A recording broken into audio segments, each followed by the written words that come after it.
पेड़ के गिरने वाले पोलन से बढ़ रहे मरीज। पांगी की वादियां निहारने के लिए सुरार भटोरी पहुंचे 3 देशों के 70 सैलानी। भारत न्यूजीलैंड धर्मशाला मैच में खलल डाल सकता है मौसम। सरकार ने विशेष आपदा पैकेज के नाम पर प्रदेश की जनता को किया गुमराह करने का प्रयास। डलहौजी के 115 लोगों ने पैसा डबल करने के झांसे में लौटा दिए 1.30 करोड़। अब ट्रैवल एजेंटों और टैक्सी ऑपरेटरों से ठगी कर रहे शातिर। हिमाचल के कई भागों में 2 दिन बारिश और बर्फबारी। आगाज आम वर्षों के मुकाबले जल्दी हुआ है। अक्टूबर माह में ही प्रदेश के कई इलाकों में बर्फबारी दर्ज की जा चुकी है। वहीं आगामी दिनों में एक बार फिर मौसम के खराब रहने की संभावना है। प्रदेश के अंदर आगामी 22 और 23 अक्टूबर को एक बार फिर पश्चिमी विक्षोभ सक्रिय हो सकता है, जिसके चलते प्रदेश के अंदर बरसात और बर्फबारी भी देखने को मिल सकती है। इसके अलावा मौसम विभाग केंद्र शिमला की ओर से 27 अक्टूबर से एक बार फिर मौसम खराब रहने की संभावना जताई गई है। देखिए, अभी 2 से 3 दिन मौसम ठीक रहेगा। अभी कोई मौसम खराब होने की संभावना नहीं है, लेकिन 22 और 23 में एक पश्चिम विक्षोभ अप्रोच कर रहा है। लेकिन वो पश्चिम विक्षोभ ऐसा नहीं है कि बहुत ज़्यादा एक्टिव है और बहुत पूरे प्रदेश में बारिश होगी। लेकिन प्रदेश के जो ऊपरी हिस्से हैं, जिसमें मुख्य तौर पर चंबा, लाहौल स्पीति, किन्नौर, कुल्लू, शिमला और कांगड़ा के जो ऊपर के एरियाज हैं, वहाँ पे संभावना है कि 22 और 23 तारीख को लाइट टू मॉडरेट हल्की से मध्यम दर्जे की बर्फबारी और बारिश हो सकती है। मैच को लेकर अगर सर बात करें, इंडिया न्यूजीलैंड का मैच होना है, धर्मशाला में ये मैच प्रस्तावित है, कितना साया है बारिश का उस मैच को? देखिए, उस दिन इवनिंग और नाइट्स में कुछ संभावना है, हल्की सी प्रोबेबिलिटी है कि मौसम खराब हो सकता है। 40% चांस है कि उस टाइम पे जो है इवनिंग्स और नाइट्स में खासकर कि बादल और हल्की बारिश हो सकती है। लेकिन दिन के टाइम में ठीक रहेगा मौसम, सिर्फ रात में ही थोड़ा सा मौसम खराब रहने की संभावना है। जयराम ठाकुर ने कांग्रेस सरकार के द्वारा घोषित किए विशेष आपदा पैकेज को लेकर सरकार पर निशाना साधा है।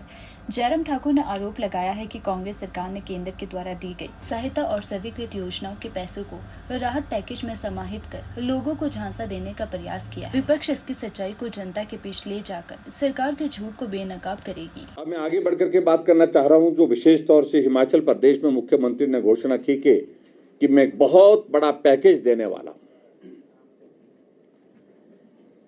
उस पैकेज के संदर्भ में आज की इस पत्रकार वार्ता में प्रमुख रूप से मैं कहने के लिए आपके बीच में हूं।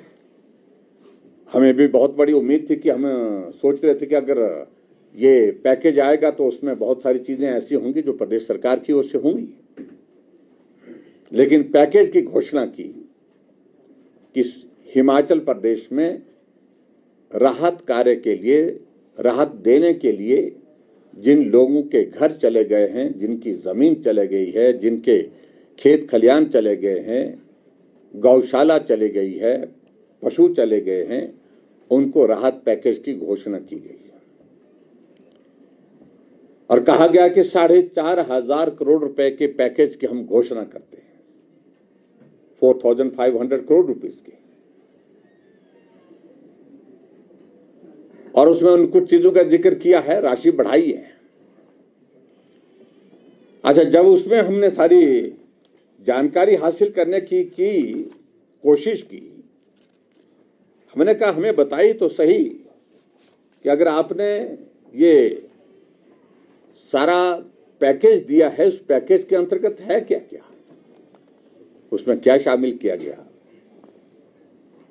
शामिल ये किया कि 1,000 करोड़ रुपए मनरेगा से खर्च किया जाएगा। क्या मनरेगा प्रदेश सरकार की योजना है, स्कीम है क्या? क्या मनरेगा का बजट प्रोविजन प्रदेश सरकार के अधिकार क्षेत्र का है क्या? ये डिमांड ड्रिवन स्कीम है और जिसका पैसा केंद्र सरकार से आता है, उसको भी पैकेज का हिस्सा बना दिया। प्रदेश में देवदारों की अच्छी खासी तादाद अब लोगों के लिए खतरा बनती जा रही है। बरसात के बाद धूप तपने लगी है और मंडराने लगा है अब पोलन। पोलन से होने वाली बीमारियों का खतरा बढ़ता ही जा रहा है। अभी कोरोना जैसी महामारी भी पूरी तरह से खत्म नहीं हुई है। अब पोलन की वजह से दमा, सांस लेने में दिक्कत और आंख, त्वचा और एलर्जी की समस्या बढ़ रही है। जिस प्रकार से कोरोना के मरीजों को सांस लेने में दिक्कतें आ रही है, उसी प्रकार से पोलैंड से भी सांस लेने में दिक्कत वाले मरीजों की हालत ज्यादा बिगड़ जाती है। लोगों को ध्यान रखना होगा कि कोरोना के साथ पोलैंड से होने वाली बीमारियों से बचने के लिए मास्क पहनना बहुत आवश्यक है। पोलन जो है यूजुअली ये जो है एक सीजनल एलर्जी का कारण है। जो लोग जिनको एलर्जी होती है इस चीज़ से पोलन से, वो यूजुअली सीजन में ज़्यादा उनको आती है। तो इसके जो सिम्टम होते हैं, या तो सिंपल आपके स्नीजिंग, राइन हो रही है यानी कि नाक से पानी वगैरह चलना, आंखों में इरिटेशन ये हो सकती है, या किसी किसी पेशेंट को जिनमें बहुत ज़्यादा एलर्जी होती है या जो पहले से सेंसिटाइज है इसके लिए, तो उनमें काफ़ी ज़्यादा हो सकता है कि ये आपका दमा का या अस्थमा जिनको बोलते हैं उसको भी प्रेसिपिटेट कर सकते हैं। तो ये एक अस्थमा का एक ये कारण भी हो सकता है। देश में बर्फबारी का दौर पिछले कई दिनों से शुरू हो चुका है। इसके साथ ही सैलानी भी अब पहाड़ों की ओर रुख करने लगे हैं। सैलानी आने से पर्यटन कारोबार को 4 पंख लग सकते हैं। जानकारी के मुताबिक इंग्लैंड, ऑस्ट्रेलिया और अफ्रीका के 70 सैलानी बाइक पर सवार होकर सुरार भटोरी पहुंचे हैं। चारों तरफ बर्फ से लदे पहाड़ों को देखकर सैलानी काफी खुश है। सुराल में बाहर से आने वाले सैलानियों के ठहरने के लिए कैंप की व्यवस्था की गई है। बता दें कि दिल्ली से बाइक पर ये सैलानी प्राकृतिक सुंदरता का नजारा लेते हुए वाया कुल्लू मनाली होकर पांगी मुख्यालय किलाड़ पहुंचे। 2 दिन से सैलानी सुराल में डेरा जमाए रहे, जहां टूरिस्ट गाइड वीर सिंह ने अपने टेंट में इन सैलानियों को ठहराया। उन्हें पांगी के पारंपरिक व्यंजन भी परोसे गए। करेंसी मामले में पर्यटन स्थल डलहौजी में बड़ा खुलासा हुआ है। पैसा डबल करने के चक्कर में डलहौजी के लोगों ने 1 करोड़ 30 लाख रुपए लुटा दिए हैं। पैसा डूबने की भनक लगते ही लोगों के पांव तले जमीन खिसक गई।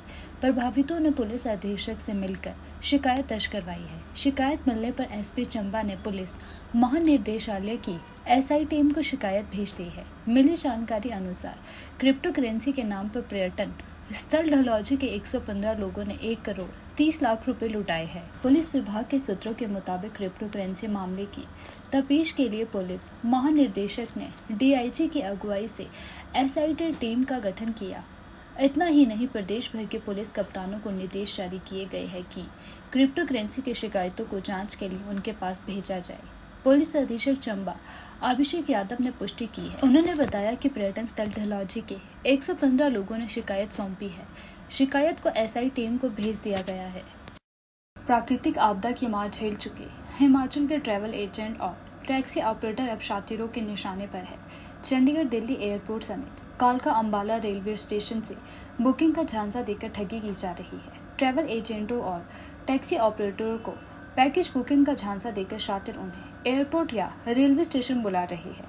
पैकेज के आस में ट्रैवल एजेंट और टैक्सी ऑपरेटर अपने चालकों को तुरंत टूरिस्टों को लाने के लिए भेज देते हैं। चालक का नंबर मिलते ही शातिर तुरंत फोन कर चालक से पेमेंट ऐप के जरिए पैसे मंगाते हैं और मिलने पर पैकेज के साथ पैसा लौटाने की